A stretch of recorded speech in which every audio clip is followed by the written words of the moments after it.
पाताच मन लागे डुलुक बावन चेड्याची मालकीन काळू हिला पाताच मन लागे डुलुक बावन चेड्याची मालकीन काळू महाकालीचा हा अवतार मांडर गावी डोंगरावर रूप पाहता धावजी बुवा म्हणे काळू माझ्या संग यावा रूप पाहता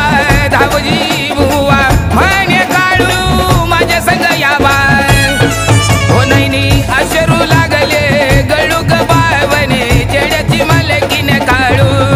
नैनी अशरू लागले गळूक बावने चेड्याची मालकीन काळू भाविक भक्त होतात गोळा पुशी पुनवेचा पाहण्या सोळा कार हवा हे झुळ झुळूक बावन चेड्याची मालकीन काळू